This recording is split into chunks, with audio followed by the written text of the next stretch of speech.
what brings you in? I've been having shortness of breath and chills, and I feel really tired, and I obviously have a really bad cough. And when I eat, I sometimes feel nauseous. Okay. I'm just gonna take your heart rate if that's okay.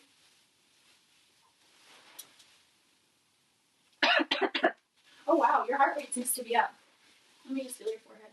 And you seem to have a fever. So, when you cough, is there any mucus or... Yeah, do you want to see? Oh, okay. I'm just gonna sanitize my hands. We don't want to spread whatever it is you have. Okay, I have a suspicion as to what it is, but I'm gonna get you to do a chest x-ray, if that's okay? Mm-hmm. Okay, so we'll do that and I'll get back to you as soon as possible, okay? Thank you. Air travels down the trachea and then divides into the right and left bronchi that enter the lungs. The left lung is divided into 2 lobes, and the right lung is divided into 3. The bronchi then go further into smaller divisions called bronchioles. At the end of the bronchioles are tiny grape-like sacs called alveoli. The alveoli are surrounded by capillaries.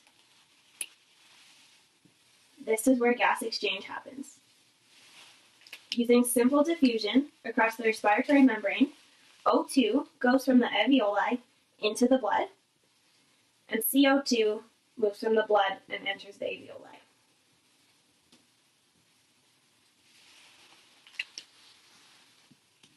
Normally, the lungs have antibodies and cilia that keep out bacteria and foreign material.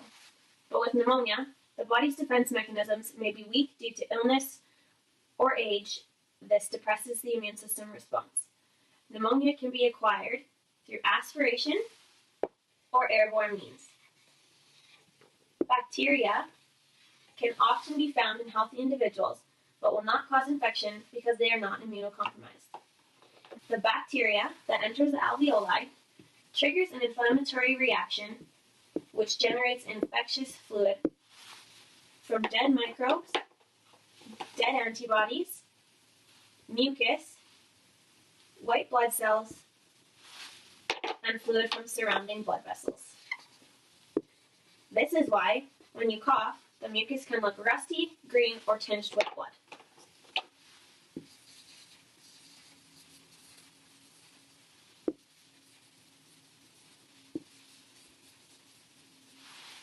The mucus blocks gas exchange, which can create the symptom of shortness of breath. Pneumonia will normally start in the upper portions of the respiratory tract and move down into the lower structures. Since fluid in the alveolar sacs is blocking gas exchange, it is causing an acid-base imbalance. When alveolar ventilation is low, as in the case of pneumonia, blood pH will be lowered.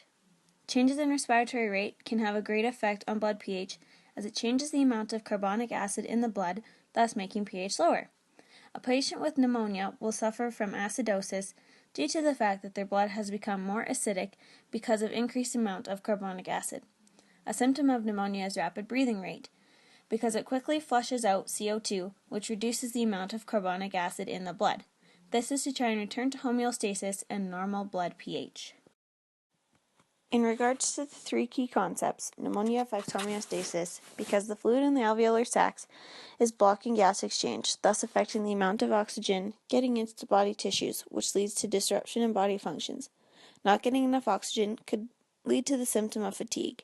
As the body works to increase oxygen levels around the body that were disrupted, it increases heart rate, which in turn increases blood pressure and puts strain on the blood vessels. Cell membrane. The respiratory membrane acts as a blood-air barrier. Normally, O2 and CO2 would pass through the respiratory membrane using simple diffusion.